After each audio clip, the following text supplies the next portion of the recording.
My fiancée tried to sell my house behind my back to save her parents. But when I came home early and opened the mail, I found professional photos of my property and a nearly signed contract. Now she and her father are facing criminal charges. I'm 34 years old. I work in logistics for a distribution company, and I need to tell this story because what happened a few months ago still has me not sleeping well some nights. Basically, I discovered that my fiancée, Jessica, tried to sell my house to a buyer without me knowing anything about it. And when I say my house, I mean my house. The one I bought with my money after years of saving every penny. I guess I should start at the beginning, when I finally managed to buy the place, because that makes everything even more fucked up, you know? I bought the house when I was like 28 years old, I think.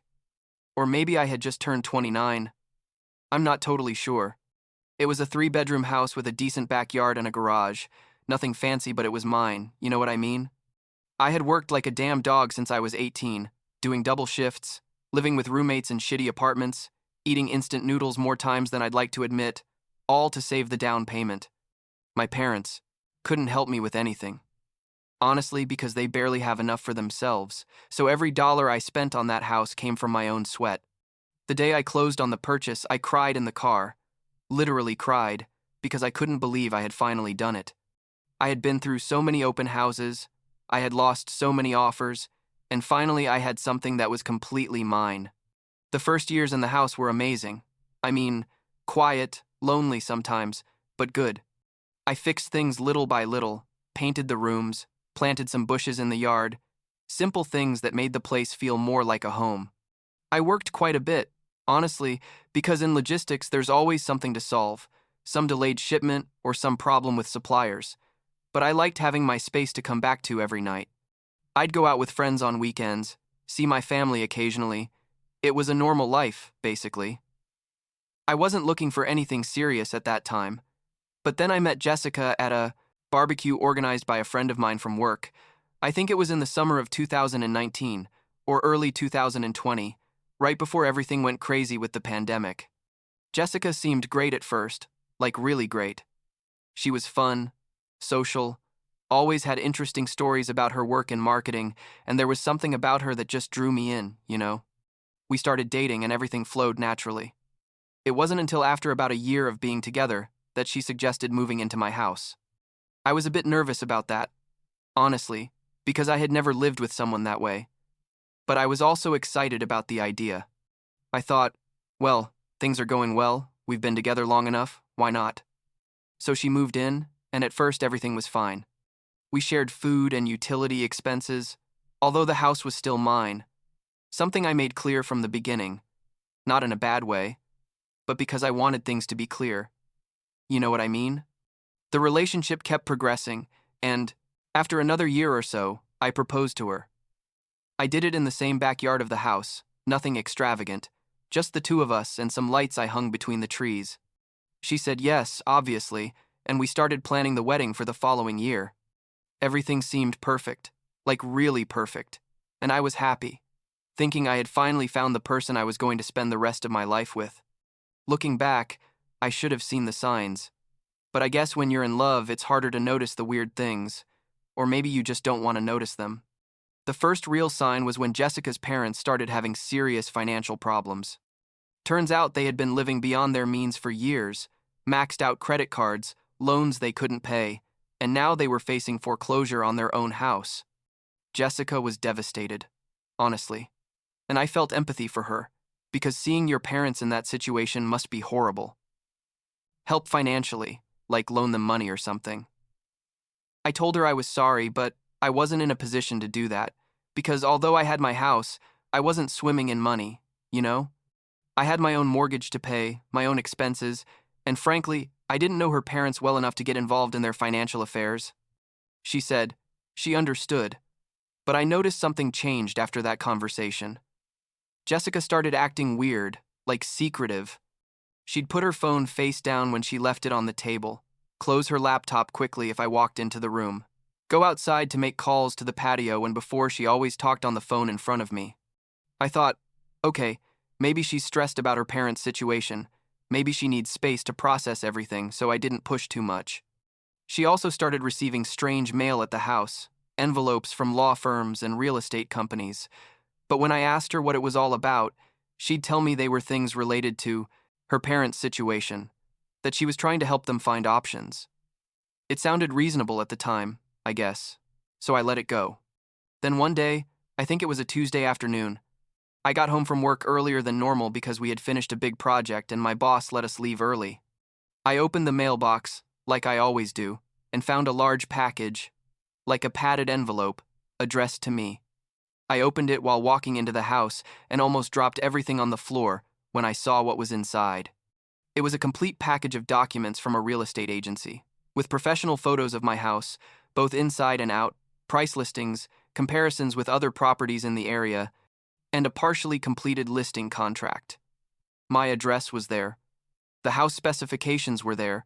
Everything was there. And at the end of the package, there was a note that said something like, "Thank you for your interest in listing your property with us. Here is the information you requested." My heart started beating like crazy, and I sat down on the couch trying to process what I was seeing. I hadn't contacted any real estate agency. I hadn't requested any information. I had no intention of selling my house. What the fuck was going on? I went through the whole package again, looking for some mistake, thinking maybe it had been sent to the wrong address, but no, everything was in my name, Marcus, with my complete address. Then I saw there was a reference number and an agent's name, so I immediately grabbed my phone and called the agency.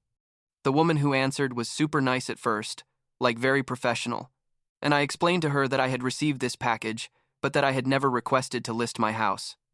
There was an awkward silence, and then she said, "Let me check your file." And after a few minutes, she came back and told me that according to their records, a woman named Jessica had called 2 weeks ago saying she was my fiancée and that I was interested in selling the property quickly for family reasons. She said Jessica had provided all the information about the house, had coordinated for a photographer to go take the photos, apparently when I was at work, and that they were about to publish the listing that same week. I was speechless. Literally speechless. And the only thing I could say was, "I need you to cancel all of this immediately.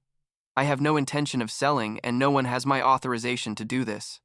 The agent got nervous and started apologizing profusely, saying they would need to verify everything, that this was very unusual, that they normally require speaking directly with the owner before publishing. I told her yes. Exactly. That's why this was a serious problem, and that I expected everything to be canceled immediately, or I would have to speak with a lawyer. She assured me they would cancel everything and that they would send me written confirmation. I hung up the phone and just sat there, like in total shock, looking at the photos of my house in those documents, photos that had clearly been taken recently because I could see things that Jessica and I had bought together in recent months. When Jessica got home that night, around 7, I remember the exact time because I kept looking at the clock waiting for her, I was sitting at the dining room table with the whole package spread out in front of me. She came in all happy. "Hi, honey, how was your day?" And when she saw my face and the papers on the table, she stopped dead. I said, "You need to explain to me what the fuck this is," and I pointed at the documents. I saw the color drain from her face. She literally went pale and started stuttering. "I can explain. It's not what you think." And I said, "Okay. Then explain to me how this isn't you trying to sell my house without my permission." Jessica started crying, like instant tears, and told me she was desperate, that her parents were going to lose everything, that she just wanted to help them, that she thought, maybe if we sold the house we could get something smaller and use the difference to save her parents' house. I was freaking out, completely freaking out, because first, this wasn't we sell the house, this was my house, and second, who the fuck does something like this without even consulting their partner? I asked her, "Did you really think this was going to work? Did you think you were going to sell my house without me signing anything?" And she admitted, between sobs, that she had been researching how she could forge my signature on the sales documents, that she had found information online about how to make fake powers of attorney, that she was basically planning to commit fraud. I couldn't believe it. I just couldn't believe it. This was the woman I was going to marry. The woman who lived in my house, who slept in my bed, and she had been planning to literally steal my house to give it to her parents. I told her she had to leave, that I needed her to leave the house immediately, and then her sadness turned into fury. She started yelling at me that I was selfish, that I didn't give a shit about her family, that she had sacrificed so much for our relationship. What exactly had she sacrificed? It was never clear to me, and that I was a bad man for not helping when I could. I told her she had gone crazy if she thought this was normal or acceptable, and that she had until the weekend to get all her stuff out. That night, I slept with the bedroom door locked, which I had never done before in my own house, and the next day I called a friend, who's a lawyer. Well, not exactly a close friend, but a guy I knew from college who now worked in civil law. His name was David Chen, and when I told him the whole situation over the phone, he was quiet for a moment and then said, "This is attempted fraud. It could potentially be a felony depending on how far it went." He recommended that I document everything, save all emails, text messages, and related documents, and seriously, consider pressing charges. The idea of pressing charges against Jessica made me feel sick, honestly, because part of me still loved her, or at least loved the person I thought she was. But David made me see that this wasn't just a couple's argument or an error in judgment. This was something serious, and that if Jessica had gone this far, what guarantee did I have that she wouldn't try something else? So I decided to go ahead with the charges. I filed a police report, provided all the evidence, and the police department opened an investigation. Jessica moved out that weekend, but not without first making a dramatic scene, saying I was going to regret it, that her family had connections, that I didn't know who I was messing with. Honestly, she sounded ridiculous, like a soap opera villain, but it also scared me a bit because I didn't know what she was capable of. I changed the locks that same day, something I should have done immediately but for some reason had postponed, and installed security cameras around the house, one at the front door, one at the back door, and one at the garage. I thought that would be the end of it, that Jessica would disappear from my life and I could start to heal and move forward. But oh no, things were just beginning. About a week later, I started seeing posts on Facebook. Yes, I still use Facebook, mainly to keep in touch with family and old friends, where Jessica was telling a completely distorted version of the story. According to her, I had thrown her out of the house overnight for no reason, that she had contributed financially to the house for years. Lie. She paid her share of groceries and utilities, but never put a cent into the mortgage or improvements, that I was abusive and controlling. Completely false, and that now I was harassing her legally to destroy her life. Some mutual friends, people I thought knew me better, started commenting supportive things on her posts, saying things like, "You deserve better," and men like, "That don't change." It hurt me a lot to see that, honestly, because I realized that some people were going to believe her automatically without hearing my side of the story. I thought about making my own post explaining everything, but David advised me not to put anything on social media that could complicate the legal case. So I had to stay silent while Jessica built this victim narrative, and some friends stopped talking to me or looked at me weird when we ran into each other at social events. It was isolating, like very isolating. And there were nights where I wondered if I was doing the right thing, or if I should just let everything go and move on. Then something happened that made me realize I had definitely made the right decision. It was like 2 in the morning on a Wednesday, I think, and my phone started vibrating with notifications from the security cameras. I woke up confused, grabbed the phone, and saw that the backdoor camera had detected movement. I opened the app and almost had a heart attack when I saw Jessica and her father trying to force the back door with what looked like a crowbar. I called 911 immediately, whispering because I didn't want them to know I was awake, and gave them my address and told them there were people trying to break into my house. While waiting for the police, I watched the cameras with my heart beating a mile a minute. I could hear their muffled voices from inside the house, arguing with each other about what to do. Finally, after what seemed like hours but was probably only about 10 minutes, I saw the red and blue lights of the police reflecting in the windows. Jessica and her father tried to run, but the cops were already surrounding the house, and they ended up arresting them both right there in my backyard. The cops knocked on the door, and I came out, still in pajamas, shaking not from the cold but from adrenaline. I showed them the camera recordings on my phone, and one of the officers, an older guy who looked like he'd seen it all, shook his head and said something like, "This is going to make her other charges look a lot worse." Turns out, Jessica thought she could break into the house and steal documents or destroy evidence related to the fraud case, or at least that's what she admitted later. Her father was apparently helping her because she had told him some twisted version of the story where I was the villain who had stolen money from her. Both were charged with attempted breaking and entering and attempted burglary, in addition to the fraud charges Jessica already had. I spent the rest of that night unable to sleep, just sitting on the couch, staring at the walls, trying to process that my ex-fiancée had literally tried to break into my house in the middle of the night. It was surreal, like something you see in a movie or read in the news, not something you expect to happen to. But wait, because there's still more. About a week after the break-in incident, I received a text message from Jessica from a number I didn't recognize. Apparently, she had gotten a new phone or was using someone else's. The message said, "I need to talk to you. It's important. I'm pregnant." My first thought was absolute panic, like, oh shit, this complicates everything. But then I remembered we had broken up over a month ago, and that I had been very careful the last few months we were together, because I no longer completely trusted her. I responded asking her when her last period was, and asking her some basic questions, and her answers didn't make sense with the timeline. I told her I would need to see a dated pregnancy test, and that we would then do a paternity test if necessary. And suddenly she changed her story, saying maybe she had been wrong, that maybe it was a delay from stress, to forget what she had said. Obviously, it was another manipulation attempt, trying to use a supposed pregnancy to get me to drop the charges or to get money, or who knows what. I saved screenshots of that whole conversation and sent them to David, who added them to the case file. Then Jessica's lawyer, because yes, she had gotten a lawyer, sent a demand letter to my address.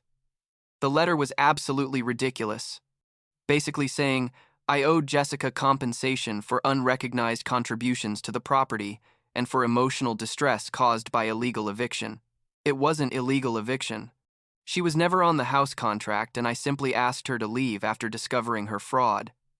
They were asking for something like $50,000, which would have made me laugh if I wasn't so angry. David told me not to worry, that these letters are intimidation tactics, and prepared a legal response that basically said all of Jessica's claims had no foundation, that we had solid evidence of her fraud and crimes, and that if they continued with these frivolous threats, we would consider filing countersuits for harassment and defamation. Apparently, that response worked because I never heard anything more from Jessica's lawyer about the supposed lawsuit. The legal process ran its course over the following months, and finally, Jessica and her father reached plea deals with the prosecutor. Jessica pleaded guilty to attempted fraud and attempted breaking and entering in exchange for probation, substantial fines, and community service. No prison time, but with a permanent criminal record. Her father got a similar deal for the break-in. Technically, I won, I guess, in the sense that justice was done and they faced consequences, but it didn't feel like a victory. Honestly, this whole process left me paranoid in ways I never anticipated. For months afterward, every time I heard a strange noise in the house, I would wake up and check the cameras. I stopped trusting people so easily. Like now I'm super cautious with anyone I meet, always looking for red flags, always wondering what their true intentions are. I started going to therapy with a psychologist, Dr. Sarah Williams, because I realized I was developing trust issues and anxiety that I couldn't handle alone. She helped me understand that what I experienced was a deep betrayal, that it's normal to have these responses, and that healing would take time. It's been several months since all this exploded, and little by little I'm finding my way back to something like normalcy. I still have the security cameras and I'll probably keep them forever, not out of paranoia but because they make me feel safe. I've reconnected with some friends who pulled away once they understood the full story, although others still believe Jessica's version, and honestly, I don't care anymore about convincing them. The people who really know me know the truth, and that's enough. My house is still my sanctuary, my safe place, although now it has complicated memories. I've been redecorating little by little, painting over the work Jessica and I did together, buying new furniture, trying to make the space feel mine again without those layers of shared history. It's a slow but therapeutic process. Dr. William says, I'm doing a good job processing everything, and that it's normal for there to be good days and bad days, I learned some hard lessons from all this, I guess. I learned that love should never mean sacrificing your financial or emotional security for another person. I learned that red flags exist for a reason, and that ignoring them because you want to believe the best in someone can cost you dearly. I learned that it's okay to set firm boundaries and defend them, even when that means ending relationships or facing conflicts. And I learned that sometimes the person you love isn't who you thought they were, and that it's okay to mourn that loss while also standing firm and protecting yourself. I don't know what Jessica is doing now. Honestly, I blocked all her social media and any form of contact. I heard through third parties that her parents finally lost their house anyway, which is sad, but it's not my responsibility. Part of me still feels something when I think about the good times we had, the first months of the relationship when everything seemed perfect, but then I remember the photos of my house in that real estate package, and the fury and fear come back. Dr. Williams says, eventually those conflicting feelings will calm down, that I'll be able to remember the good without it being so tainted by the bad. But that for now it's normal to be angry and hurt and relieved all at the same time. A few weeks ago, a friend asked me if I would date someone again soon, if I was ready to start looking for a new relationship.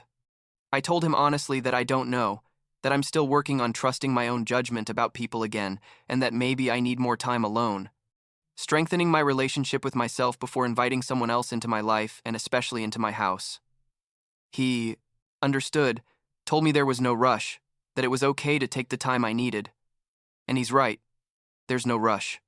My house is mine, my life is mine, and for the first time in a long time, that feels like enough.